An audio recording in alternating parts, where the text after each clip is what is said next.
So, Andrew, you had a story you wanted to tell us. I did have a story I wanted to tell you. I took my friends behind the scenes at the museum today. I work at a museum, for the listeners, and I wanted to go behind the scenes and, go up. Do you work during the day or at night when when Robin Williams comes back to life?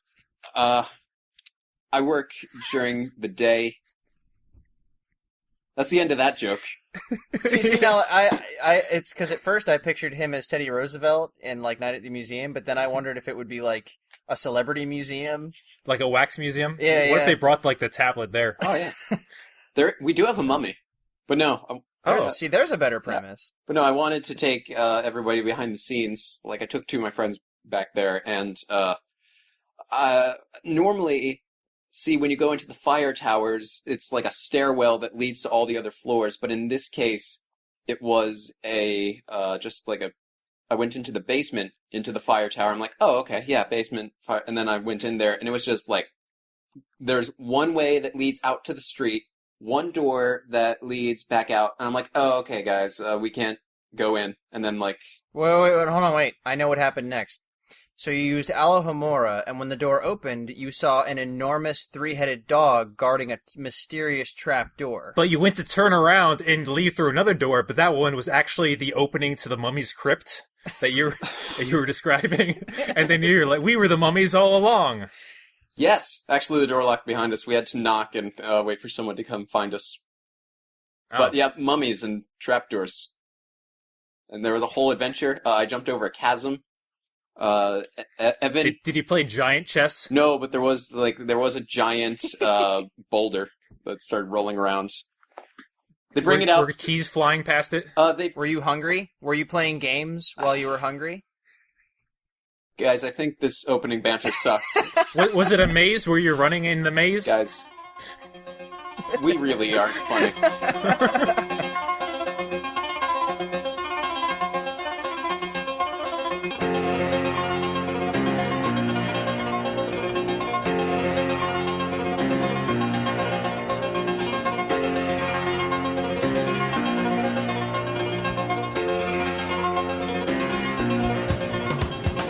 Hello, everyone, and welcome to GenreBot, the group writing machine. I'm Adam, You did that. All wand magic, and no, in the future, but it's not good. Okay, Victor, the theme of this is messing up the intro. Well, I'm Vic, and I'm a loose cannon renegade cop on the edge who doesn't play by the rule. Oh, wait, no, did we already do 80s We're YA. Oh, we're doing young adult? Yeah. Oh, I am a mid-20s white male, so I don't think I matter much in this story at all. There you go. And I'm Adam. Half man, half cop. Wait, dog. Letters. 50. I'm 5. I am number 5. I am the personification. There you go. And today's topic is YA dystopian sci-fi. Woo! Woo! Yeah. All right, so this one was Adam's. So, that's right. Adam, why don't you give us a rundown of what we're working with this week? Okay, so you're probably asking yourself, man, Adam, that's a lot of descriptive adjectives for one genre, but so many movies fit this. It's the new craze. It's the studios like Lionsgate. They're marketing on the kids coming up fresh off of Harry Potter. Then they're I wasn't asking myself that. Twilight was a big thing. I wasn't asking myself that. I think you got. I think you did it. I think it's pretty concrete what it is. Right. So yeah, they're kind of. There's this big trend going on since the Hunger Games bounced off, kind of took that big teen crowd and now been running with it. And from there, we've had kind of just a bunch of other movies in that same genre. The big one a couple of years ago was just a year or so ago. Maze Runner was coming back into things. There was also Divergent series, which if you ever saw the huge knockoff of Hunger Games. It's the joke that everyone makes that Divergent is just a knockoff of. But it's true. Yeah, that's why they have the same icon. It's the same yellow flame in the circle. It's a very blatant knockoff. Mm-hmm. And go ahead. I'm sorry. No, that series has been going, and it's been going on a little bit before Hunger Games. There's this one series I heard about, Battle Royale, which was it was a big complete series. Really? Yeah, a little before Hunger Games. I thought that was just like one movie where like a bunch of like not even teenage kids got locked in a school and some rich guy made them fight. I believe it has the same misremembering kind of that. background premise to the Hunger Games. Only one movie was made, but there's a whole like book series, maybe graphic novel okay, series. so maybe it's Well, and different. if I can jump in for just a sec, Go for it. Since I teach high schoolers, and I can affirm that in modern young adult fiction right now, there are a lot of titles that a lot of the most popular ones have been made into films. Hunger Games, Maze Runner. Like I actually remember hearing about those before the movies came out.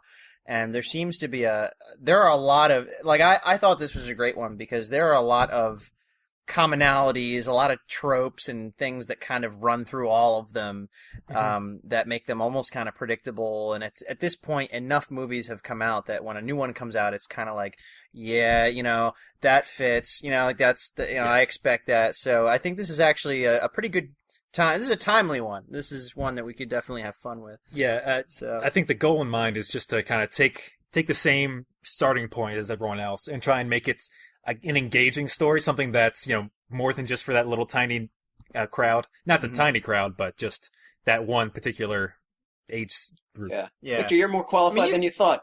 You teach teenagers. Of course you know what it's about. I do. Yeah. Duh. I didn't think of that. I was like, oh man, Victor's going to be in the dark. He doesn't like these kind of books so much. Oh, I've read them. Oh. I've had to. Some of them are good. I actually don't. I haven't read The Hunger Games specifically because I hate that it's in first person. I don't like that much, but I also hate that it's present tense. I just can't stand it for some reason. Oh. Because I'm like, it's not currently anyway, happening. Let's not get into critique and let's get into our our process. As the format goes, each of us have created a character for this world, and they're all going to come together, and we're going to try and base a story off of them, a movie-style story. This is actually, how sometimes we kind of throw out like, oh, that's a good idea for a sequel. This is one of those where it's like, all right, all your sequel ideas, you can totally work. Mention there needs those. to be at least 3. Yeah. Like, that's the rule. At least 3 that become 4. Yeah. There's 3 and the third there one's needs to be 2 at least parts. 3. The third one has to be at least 2 parts. Yep. Yeah, absolutely. Okay. So I think our new tradition is for the topic, the genre owner, to be the one with who starts it. I think it should be in alphabetical order. Okay. By last name. Okay, so Adam first. Oh, well, wait. Well, But- Andrew, do you want to go but first, or then do you I want me would to? go The first name. First name is Okay, Scale look. Adam. So, Okay, look. Whose birthday is the most we recent need a sorting hat. without going over... Oh, wait. Crap, we didn't mention Adam, tell us about your character, for God's sake. Well, thank you, Victor. I think I will My do that. character is... Go back to sleep. Okay. Exactly. All right, so I'll start off with my character, whose name is... I picked a really... Because these names always kind of fall into a certain niche of just being like, all right, that's a kind of annoying... Like, I really don't want to see another generation of kids with that, like, first name. Okay. Yeah. So the name I picked was... Yeah, like Katniss, I PETA. like Katniss. Yeah, like- oh my God, I like Katniss. PETA. I hate PETA as a name. PETA. Yeah. So my character's name is Jonice Oh God. Ortiz. Oh God. Oh, Mexico. Yeah, she's Latina. She kind of, that in that kind of heart of the teenage, the kind Part of the teenage. An Adam Lemon Yeah. story. She has to be like 14-ish. Look, like Can I or kind of somewhere between like Yeah. 13 and 15. Can I motion to Doing make the- the title of this thing Heart of the Teenage?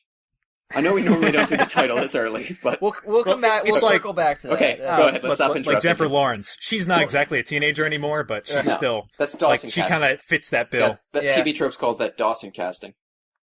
Yeah, that kind of thing. Just like she's capable of being a teen forever, like Emma Emma Stone. Stone. Emma Stone. Yeah, Emma Stone. But Jonice Ortiz, I did a little something different with her because kind of the trope in this is just kind of cast. All right, strong female, and they're strong. Oh, they punch and they shoot, and I wanted to just kind of add a little bit spin on that. So I did. I wanted to make her a smart character, someone who might not be the best, kind of physically. Oh, okay. As in have the prowess, but she does have but she's clever. She can get people out of situations. Might not have all the leader characteristics that you're looking for, but she's a valuable member of the So team. like in Dungeons and Dragons, she'd be like a thief, right? Like Katniss is off like firing arrows and stuff, and if she tried to pick up a bow and arrow, it would like fly in her face. What I was gonna say is she's like Katniss in the book, not in the movie. Yeah, that's probably right. If I read the book. in the book, Katniss was actually, she only knew how to use a bow because she would sneak out and hunt so that her family wouldn't starve to death. And she was actually emaciatedly skinny and very timid, and spent most of the book like upset and crying because she was in way over her head. Yeah, a little bit like that. Whereas in the movie, she's like this buff, tall, strong female character that never seems afraid for a second. So like, I totally can see that. And that fits so well. And we are right back to our format of Adam has the hero. I think we haven't even seen the other He did ones this yet. one intentionally, clearly. I might as well. It always ends up. I mean, I didn't say she was a leader. But that's always how it is. Yeah. In these... All right. Before we get into this, I have one more thing to add about the character. Oh, okay, all right. Just one detail that I wanted to throw out is that because she's smart, she learns things fast, and one of the things I wanted to add in this world, that I want to make sure that we have in this world, is swords. There has to be swords? There has to be some kind of future swords. Okay, that's fine. This is going to be I'm great cool with that. my guy. This is going to be awesome. And I'm sorry if I can digress for a second. We didn't give like a genre description. We said dystopia, which is generally like... But like, I think... How many I think times do you see a post-apocalyptic fantasy movie? Not nearly enough. Let's just stop for 1 second, because modern young adult fiction tends to focus strongly on certain traits. Mm-hmm. Like, it's always a futuristic dystopia. Yes. And for some reason, there's always some kind of really generalized, like, Orwellian separation of social classes. I think and there's always a young teen, usually a girl, but not always, that somehow breaks the mold and leads some kind of great revolution. Yeah, that's a pretty good arc to follow. Yeah, so. That's always the way it Definitely goes. want to get into that once we have all our characters. Yes, so, yes. Yeah, I want to throw that out there. She's smart. She learned, like, kind of sword forms, so she's a bit of a blade master, but it's a reluctant thing. Okay. I also picture her, like, primarily using traps. Traps? Yeah, that could be cool. Yeah, because she's smart. Yeah, smart. Traps are things smart... Traps of the mind and traps of the body. Traps are things smart people build. All right. So cool. who's You next? Who's me? I guess so. Okay. Well, I want to preface this by saying mine sounds kind of lazy, but I thought about this, and the first thing I wanted to do was come up with like a stereotypical main character, but I knew Adam was going to do it. I wasn't trying to. I knew you were going to, though. I just wanted to... We haven't done a girl yet. It's okay. We did a girl. It's all right. We did it. Delilah Strong. She's badass. And she does traps, too. Oh, man. But it's okay. A trap fight. So I knew that was going to happen, and the other thing was... I didn't want to do a villain, because that was my next thought, is like, I could probably come up with a good stereotypical villain. But, like, I always do that. So I thought, well, what else is there? I didn't want to come up with just something random. So, mine is more of a concept that I intend to try to really, like, build on as we tell our story today. My character is a fictional creature. Ooh. Okay. It's not an animal that we've ever seen. It's made up. And I couldn't come up with a great name, but what I decided to call it is, it's called a brazen. Like like the word brazen, which means like, pompous or overly brave, but I pictured it being spelled a little differently, because that actually follows a young adult fiction trait where made-up things tend to have very familiar relations to something that we know, like a word that we associate with or something, because it helps us kind of jump in and accept it easier. Figure the target audience is someone between 12 and 16, so it has to be something easy for them to get. And I picture it being a very mysterious creature that may seem very simple or non-threatening at first, but has all kinds of abilities that our main character will have to learn along the way.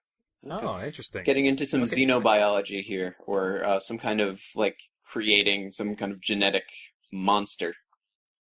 Mm-hmm. Okay. Well, like I said, I tried to keep it open-ended because I wanted to lend it to the story as we wrote. Right. So it has abilities that could complement or learn with the hero. It's an important plot device, but not the plot. Right. Like the brazen doesn't have to be the plot, but it's an important device to the plot. And I didn't name it either because I thought that's something else that should probably come from the story. What about B-Raisin? That's how you spell it. I spelled it Breyzin because I'm like... That's not bad. Yeah. For now, that's I fine. don't know about the Z. Z looks too like you're trying too hard. I pictured there being a Z. Okay. That's fine. Yeah, that's for now. That's kind of nitpicky to criticize that anyway. Or Brayzin. Yeah, I'm actually surprised that Victor was the first one to create a fictional character, a fictional creature. Yeah, I know. That is what are the odds? That is interesting because I got a fantasy writer here to my left, and you have an animal creator, a biologist. Yeah. So, all right, let's go to my character because I actually started out from the exact same place as Victor. Kind of like I was reading the TV tropes page for Hunger Games to get ideas, and I went under the nightmare fuel bit. Good idea. And I saw there were all these insane psychologically terrifying monsters. They're not even that scary biologically. They have giant pale white lizard monsters that can whisper Katniss's name. They have birds whose cries mimic the sounds of your screaming loved ones. They have dogs made out of the bodies of your dead friends. Wow. Yeah, so I wanted to... Yeah, there's some messed up Yeah, shit. so I looked at all those and I'm like, how do I top this? And I'm like, let's just use science to make the devil, basically. And I thought... All right. Well, I thought it would be okay, because I thought Victor was going to do a villain like he always does. But I figured... See? Yeah, but I figured this guy is OP enough that he is a villain's villain. This guy could be behind the scenes, just working counter to Victor's villain. But I think the Brazen's more compatible with it. Anyway. Well, you don't need to work behind anyone, so let's see what we got. All right, so he is the Shadow. It's kind of vague. The Shadow. Let's spell Shadow wrong, too, now that I think about it. Shadau.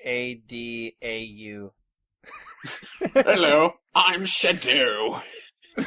Pleasure to meet you, young woman. The second I wrote that... Yes, quite. All right. It looks like something that I would read in a YA book. Yeah. Straight out of it. No, that works. All right, so he telepathically controls a vast army of nanobots. Oh, jeez. Most of them are kept on the... That's... See, how I wrote this was I regressed mentally to a teenage age because I'm only 20. And I... Yeah, So it was really hard for you to do. Yeah. So I, thought about something that I would think was really awesome when I was, 14, and I came up with something way too overpowered. We'll have to temper it a bit, but let me just read it as I wrote it. Yeah, it might work. Yeah, this might be a good adversary to work with. Okay. Go for it. What were you saying? He telepathically controls a vast army of nanobots. Most of them are kept on the moon, where they gather the raw subatomic materials necessary to engineer organic chemicals. So they'll eat, silicon or whatever's on the moon, and, take the neutrons and the protons and the electrons and use those to make new elements. So, they could turn lead into gold, or just, a bit of air into, a complete steaming turkey dinner or something. He's basically magic. All right. Well, what's his motivation? His motivation is kind of Victor Von Doom-esque, where he wants to, preserve humanity, and he thinks the best way to do that is, an oppressive regime. But is it possible that the nanobots are starting ... to think for themselves? And so he would be, how he looks is, he's constantly covered in nanobots, a thick armor. And, they're subatomic, so they can, change his genetic code to keep. Not to get Okay. all like nerdy, but as you're saying this, I can't stop thinking about a Michael Crichton novel called Prey, which I have read. Okay, was that an inspiration for this? Somewhat. There's certainly lots of Okay. nanobots. Because since they're so small, like you're saying, enough of them, coordinated sophisticatedly enough, Mhm. could form constructs of a certain kind, and they have somewhat of a hive mind. So for him to be able to manipulate them mentally would direct the hive mind. But since they were so small, it also like elevated the level of I guess evolution, you could call it. So it's possible, like you're saying, that eventually they could develop to a level of advancement that they won't listen to him. So that's an interesting point.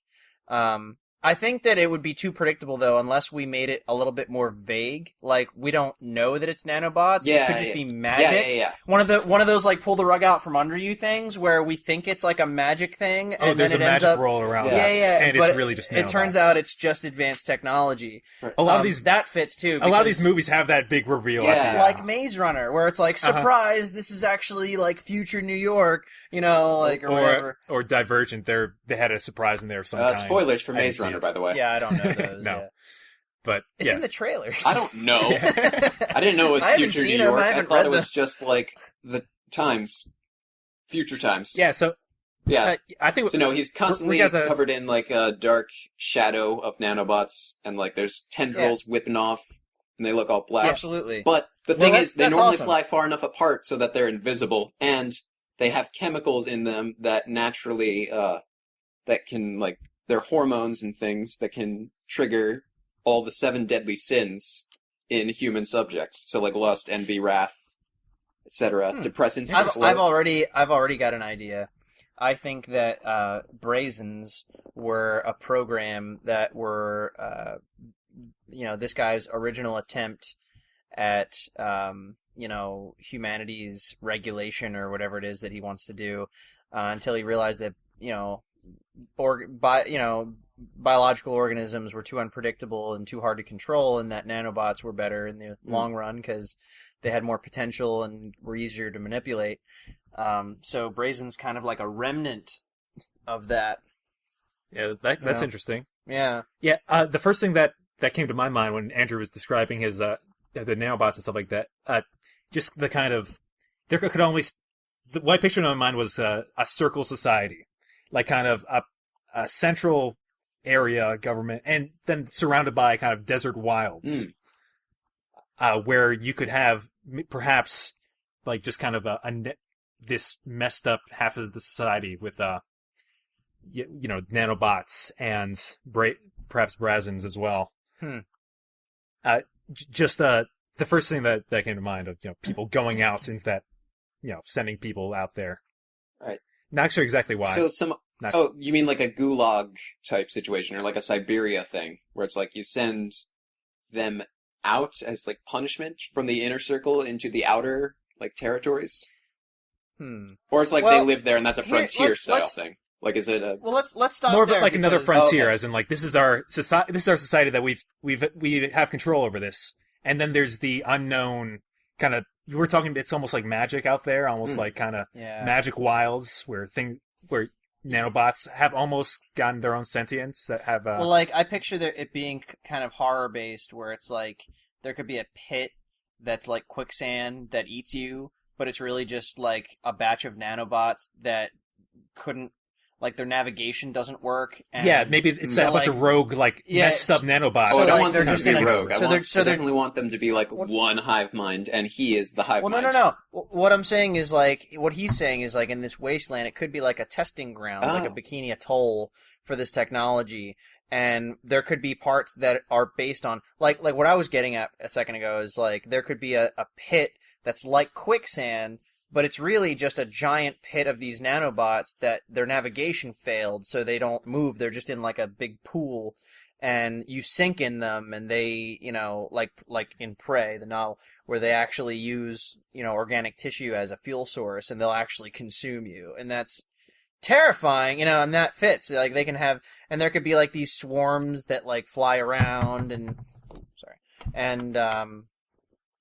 Okay, so like outside of this little dystopian little world that this man manipulates, there can be this kind of outskirt wasteland of this technology that at the time kind of just seems like a dark, mystical, evil And sort of thing. On the frontier, do they have their own leader, and does that leader answer to the inner guy? Like, is that, like, are these territories of his They kingdom? could be separate warring communities. You could have kind of hunter-gatherers Okay. trying to make their way outside of the society, and inside the society they're kind of protected. That's their kind of selling Wait, let's go point. back to that Yeah. word hunter-gatherer, because that's interesting.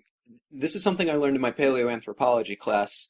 Like, the reason why we have things like property and, like, money and even things like, misogyny, which, The government. yes, kind of, but no, agriculture is why. Like, Oh, okay, once you invent agriculture, now you stop being nomadic group and you stop, like, being in one place. Now you have agriculture. That's something that requires a lot of upper body strength. Males generally have more upper body strength, and so women become kind of this accessory to males. This was her theory, my professor's. I don't know how Okay. accepted it is, but it sounds right, and it sounds mainstream enough. But it's like, and that's where you get the concept of women being property from, and that's where you get misogyny out of. But it's also where you get the concept of property in general. Like, this is my field that I grew, and I'm not sharing it with everybody. Yeah. And that's where you No, I get see money, and that's where you get, like, the love of money and all the world's evil. Well, What if the Garden Well, of that's- Eden was planted? well, Whoa. hold on. That's a neat way of applying this nanotech thing, because a lot of the theories of nanotech is that if they really could operate at a subatomic level, they could eliminate things like that. So Yeah. this little utopia could be a place where plants irrigate themselves, Mm-hmm. where crops are harvested on their own, where people's, hard labors are all done for them, and in exchange they just need to be a peaceful society that obeys whatever laws are given them, but so it's got a it's dystopian sort of edge a, to it. yeah, it's like a totalitarianism kind of Yeah, thing, but I don't where want it's them like, to- look, go on. Well, reason why I like the hunter-gatherer thing is if they're hunter-gatherer, they're going to be, like, nomadic. The concept of misogyny or sexism in general is going to be foreign to them, and, like, they're not going to own property so much as, like, share everything. Well, Well- I think we're talking about two different communities here. Okay. I think so, One too. that's agricultural, but also totalitarian, like you Right. said. Right. Well, and let's get to our core activity here, because in a young adult story such as the one we're aspiring to write here, there's always some kind of hook. There's always something where it's like, okay, Harry Potter, the boy who lived, this unlikely source, the most powerful wizard in the world is going to be He's just a rivaled by boy. by this young boy who just happens to have this great power bestowed upon him. Or like in the Hunger Games, where it's this innocent girl who really is just trying to protect her younger sister and keep her people from starving, and she ends up becoming this strong leader, and it's because of her It's just a girl. well, it's like her humility, and whatever. And, it's like there's always this like underdog sense of It's like, just the a most dog. unlikely the most unlikely of children end up becoming this great symbol and leader. And there's always well, not always, but there's usually some kind of metaphorical connection to real teenage, like puberty and social, paradigms. Like, I look at the Divergent series, and just from the trailer, you can immediately see what it's saying. You can immediately see, like, Hey, you don't fit in. yeah, You're not one of these four things. exactly. So I feel like in this one, okay, so what we've got this sort of dystopian, totalitarian world that's ruled by nanotech that people don't know is nanotech. They perceive it as a sort of magic. And it's greater than them, so they kind of just fall in line.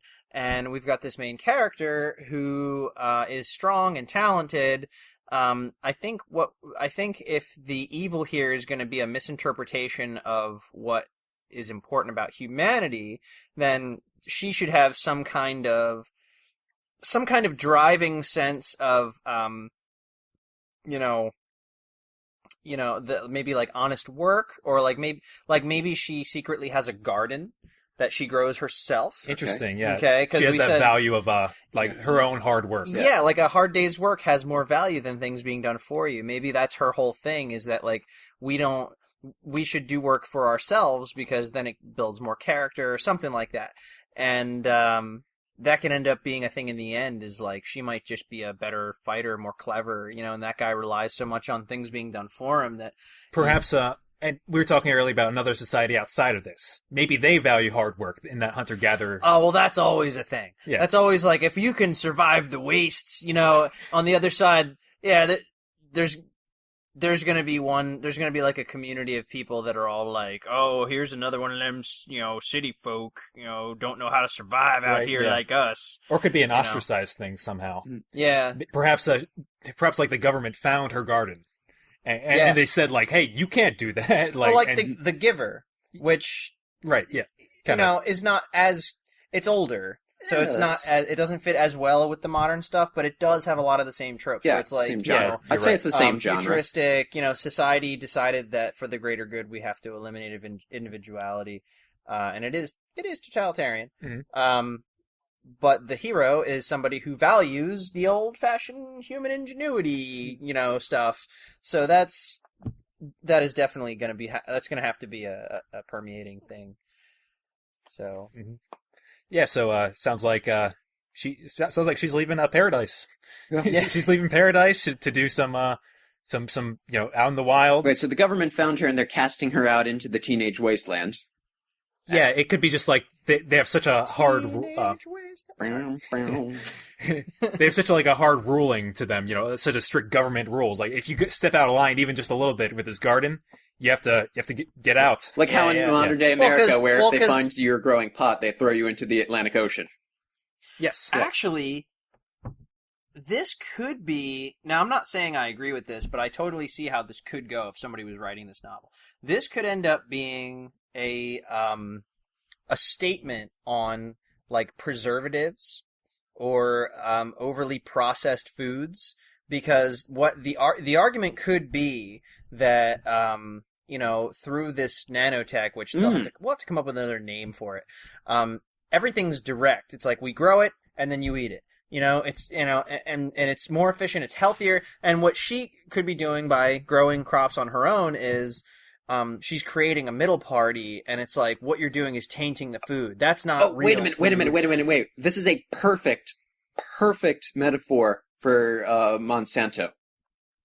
Like. For what? For Monsanto. Monsanto's the company that genetically engineers all this food. Like, corn is pretty much all Monsanto at this point. But the reason why Monsanto is bad, it's not because genetically modified food is bad for you, or overly processed food that's made to be enriched and healthier is bad for you. If it's cleared by the FDA, it's pretty much fine. They're not in the business of poisoning people. The problem comes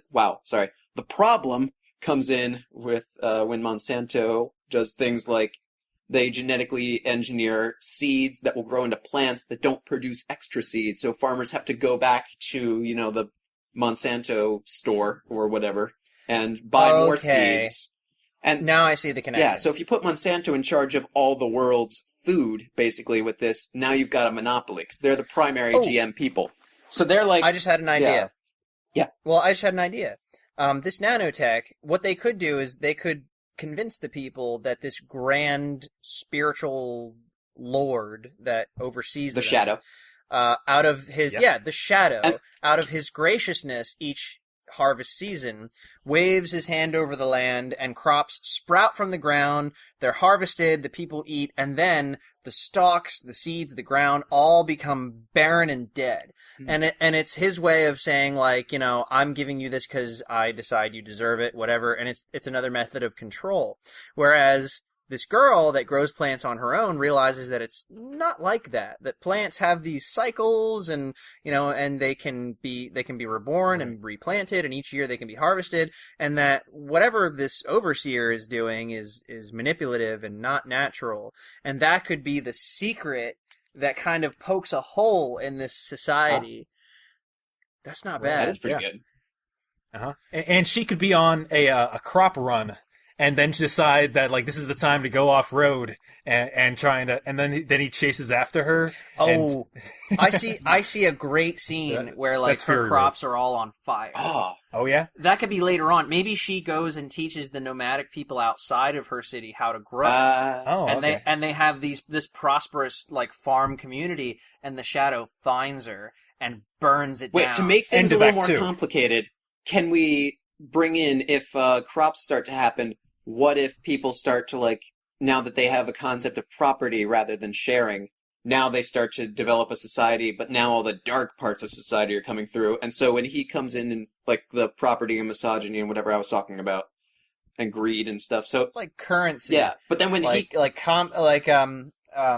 capitalism. Yeah, so then when he comes in and clears and, like, burns everything down, you're kind of like, well, he stopped the society from forming, but is that bad or good? So there's some moral complexity there. Yeah. No, there are a lot of political philosophies to explore here. Yeah, it could be a lot fit of them fun. all in there, and besides, room for some more. Yeah, you could have a lot of fun Besides, with that, yeah. I think that should happen like book 1, and then like she. Well, and I was just thinking that. Not to interrupt you, I was just thinking like, what's cool is we could have this self-contained story, and then we can spend the next 2 books exploring other political philosophies that could branch from this. Like other people could go off once this Shadow is defeated. There's this whole world to deal with. Yeah. Right. And there could be societies that, one could be capitalist, there could be one that's communist. That could be a lot of fun. Communist community based on this, where it's like, okay, we're all gonna, we all have our duties and we're gonna do this all together, and there is no currency, but they still have to do the work and all that stuff. That could be fascinating. I really think the Shadow should stay alive, like be like a Voldemort or a President Snow. Because there's a fine line between him and a god, from what I've written. Villains don't die in these books. Yeah. I'd say, but in this, by the climax, he's definitely stripped of his awe.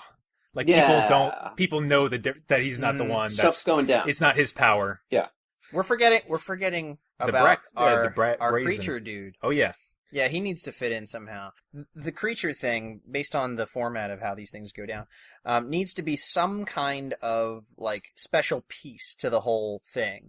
So, if the whole idea here, we've evolved since we first mentioned it. Oh yeah, definitely. Okay, the nanotech's being used as this mystical, misdirection kind of thing that, people think that, like, he waves his hand and the Shadow comes out and crops are born. So this animal could have some sort of inherent biological capability to encourage better crop growth or life in general. I think would be better. Like it influences life to flourish. So it's a unicorn. And because he has evil unicorns. And because of his proximity to our main character, she could all her great traits could be amplified, and it makes her a better leader. Yeah, this creature could be outside in the wilds, and he's kind of, because there's not enough good stuff out there, maybe it feeds off that kind of good crop energy. Yeah. And he's been ostracized from the society because the Shadow knows that if he was a part of it, then he would. I thought have the a great brazen. idea. Okay, so let me get one thing straight. I was thinking, what if instead of just one species, is it a species or an individual for the brazen? Well, I thought about that because I thought, like, oh, should he talk? But I thought that's too gimmicky. I think it'll be cuter if he's some made-up animal that's more, like, mysterious and can't communicate. So it's just one. So I thought it was like a whole species. I was going to say... Well, there's only one because I want there to be sort of a dark background there where originally they were supposed to be this attempt at creating a better world. And because that could be what we could explore in sequels, is that the Shadow actually really cares about humankind and wanted to help them be a better people on their own. Right, but it didn't work out, so he kind of scorched the earth and killed them all. Oh, and that could feed the antagonism between, him and our main character. but anyway, but he's like this last refugee of these animals, and I was going to say, what if we made the brazen like a class of animals that were all similar in some way? So you can have like a brazen dragon, or like a brazen Cerberus, or like a brazen manticore. Yeah, well, yeah. Like, he's young, and he'll develop, and that's the thing, because like I said, I want it to have mysterious traits that we don't understand until we get to see more of him. Mm-hmm. And here was my great idea. These stories tend to focus way too much on those. I like the idea of this dude not showing up until at least Act 2. Where, like, a whole story's going on, and then she finds this thing. Of finding, this little animal guy. This Lorax. Yes. And he's little pocket-sized in the first one. By the second one, it's like kind of big dog size. Wait, and by the third one, he's like a dragon-sized thing. Like, he's some sort of big lizard. Pretty much, yeah. Yes, in the third one, he's like a huge plot point and powerful as hell, and that's going to be how he's like this... she ends up rebuilding society is through his something like that. What if he's like and they find a bunch of eggs, what if he's, too. Yes. What if he's... Now wait, guys, I got the perfect thing. Okay, what if it's like a 40 or 50 foot long lizard by the end of the thing, and it secretes this thing that is a fertilizer for plants, and it's like this nice foresty, dark, malted Komodo dragon color. But also, absolutely. They think it's a male until the last book, where they find like, oh my gosh, it laid eggs! Because Komodo dragons and things can actually lay eggs without the intervention of a male in an emergency situation. They should give it like a really like quintessential male name.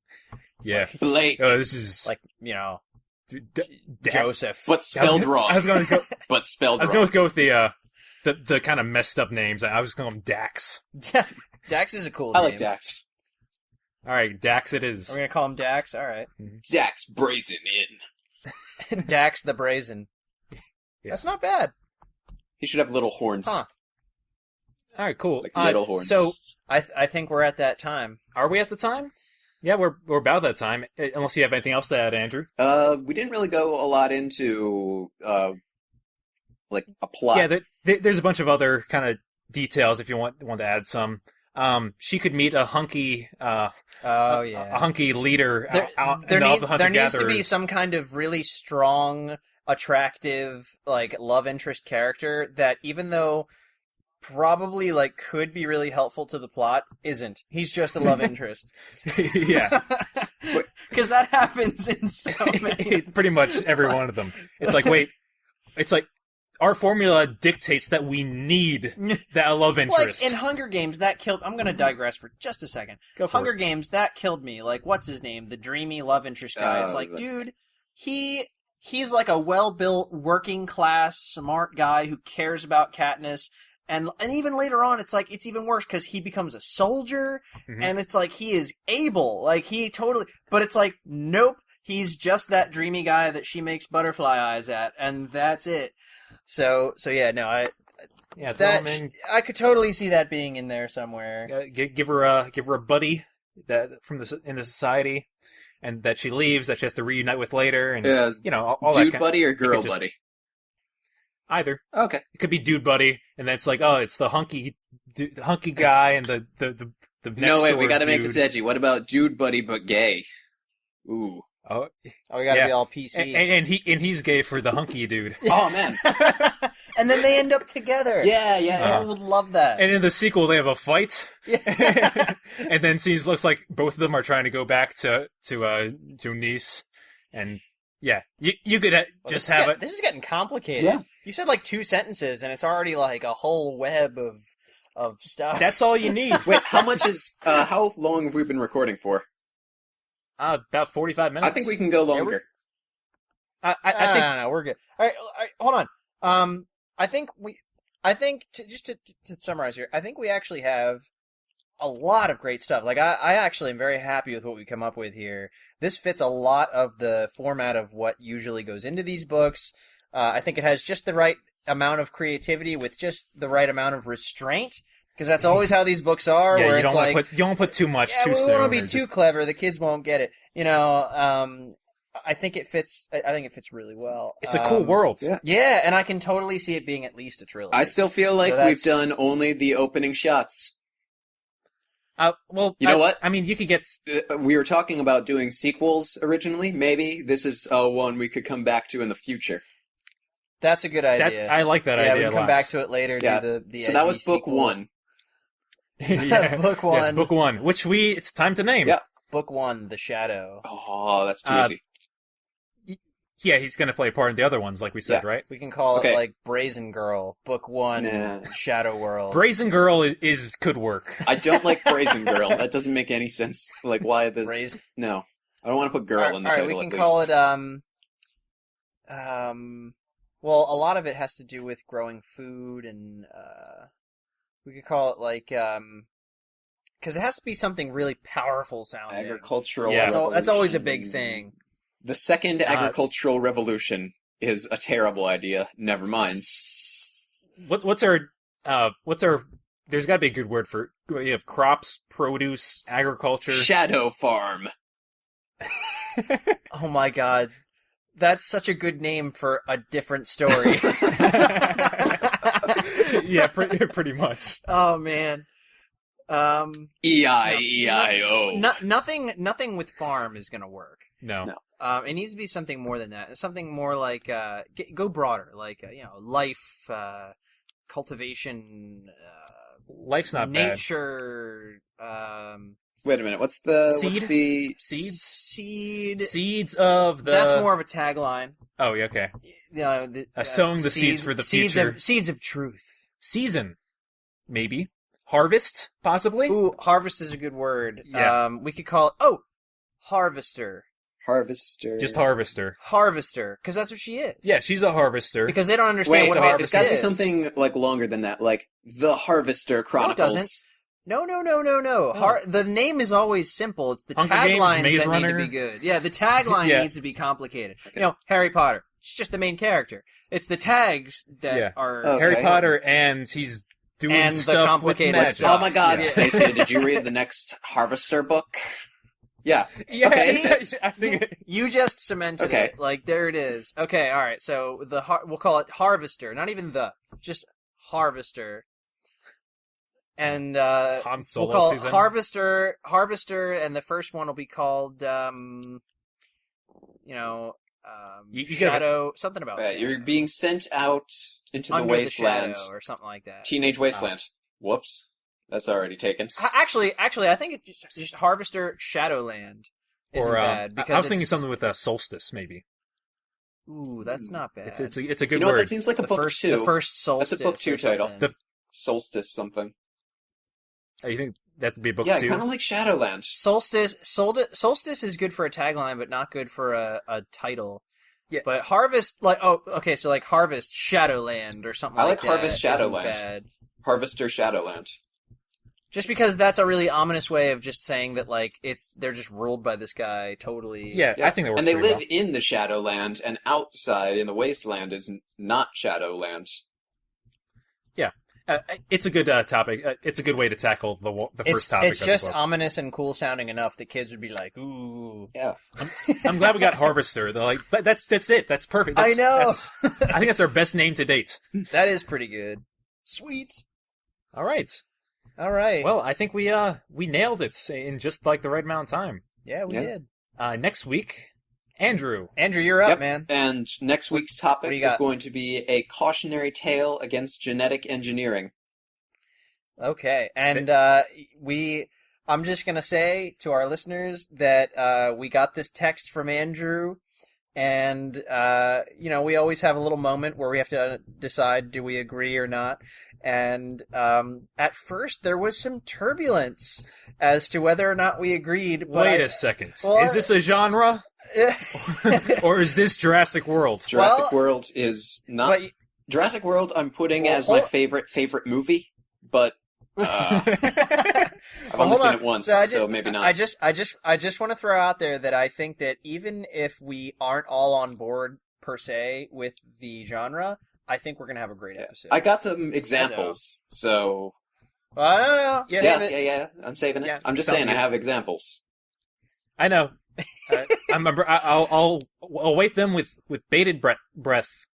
Gross. You're gonna Yes. kiss my samples.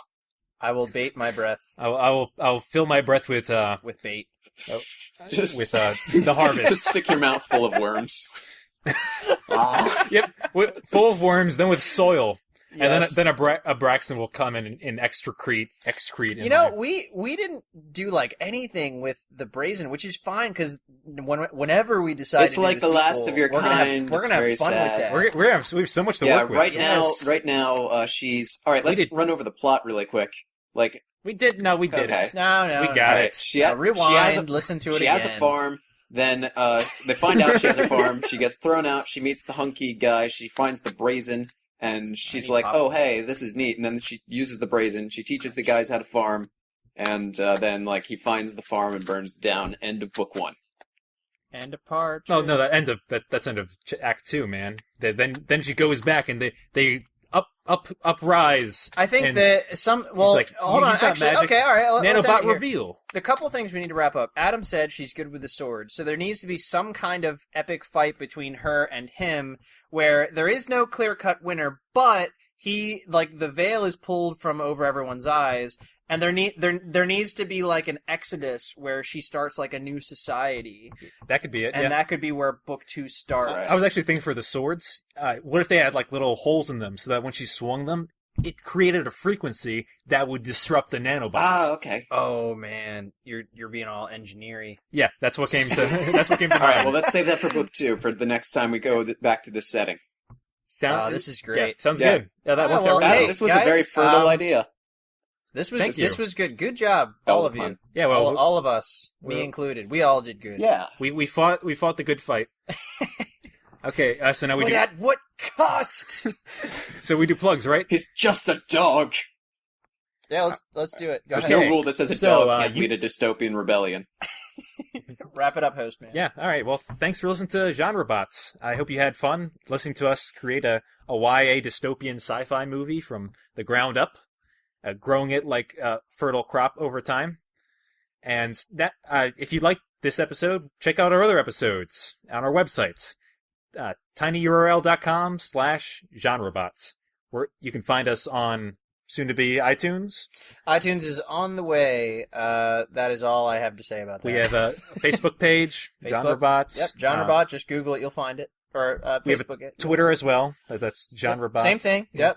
And you can email us at podcast.genrebot@gmail.com. Podcast.genrebot@gmail.com. That's right. All right. See ya. Thanks for listening, everybody. Any last words, Andrew? Don't cry. Don't raise your eye. It's only Teenage Wasteland. Sally, take my hand. Travel some cross land. Put out the fire. Don't look past my shoulder.